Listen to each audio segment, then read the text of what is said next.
तुलसी विवाह कथा। एक बार शिव ने अपने तेज को समुद्र में फेंक दिया था। उससे एक महातेजस्वी बालक ने जन्म लिया। यह बालक आगे चलकर जालंधर के नाम से पराक्रमी दैत्य राजा बना। इसकी राजधानी का नाम जालंधर नगरी था। दैत्यराज कालनेमी कन्या वृंदा का विवाह जालंधर से हुआ। जालंधर महाराक्षस था। अपनी सत्ता के मद में चूर उसने माता लक्ष्मी को पाने की कामना से युद्ध किया, परंतु समुद्र से उत्पन्न होने के कारण माता लक्ष्मी ने उसे अपने भाई के रूप में स्वीकार किया। वहां से पराजित होकर वह देवी पार्वती को पाने की लालसा से कैलाश पर्वत पर गया।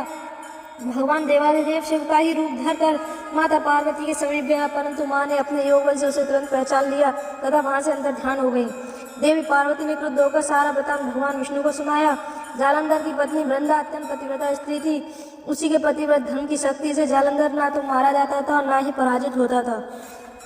इसीलिए जालंधर का नाश करने के लिए वृंदा के पतिव्रत धर्म को भंग करना बहुत आवश्यक था। इसी कारण भगवान विष्णु ऋषि का वेश धारण कर वन में जा पहुंचे, जहां वृंदा अकेली भ्रमण कर रही थी। भगवान के साथ दो मायावी राक्षसी भी थे, जिन्हें देखकर वृंदा भयभीत हो गई। ऋषि ने वृंदा के सामने पल में दोनों को भस्म कर दिया। उनकी शक्ति देखकर वृंदा ने कैलाश पर्वत पर महादेव के साथ युद्ध कर रहे अपने पति जालंधर के बारे में पूछा।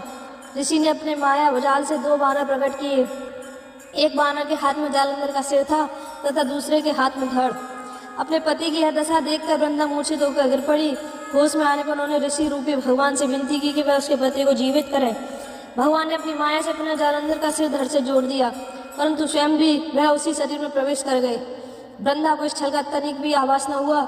जालंधर बने भगवान के साथ वृंदा पतिव्रता का व्यवहार करने लगी, जिससे उसका सतीत्व भंग हो गया।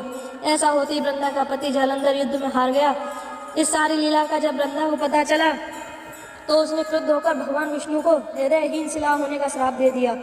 अपने भक्त के श्राप को भगवान विष्णु ने स्वीकार किया और सालग्राम पत्थर बन गए। सृष्टि के पालनकर्ता के पत्थर बन जाने से ब्रह्मांड में असंतुलन की स्थिति हो गई। यह देखकर सभी देवी देवताओं ने वृंदा से प्रार्थना की वह भगवान विष्णु को श्राप मुक्त कर दे। वृंदा ने भगवान विष्णु को श्राप मुक्त कर स्वयं आत्मदाह कर लिया।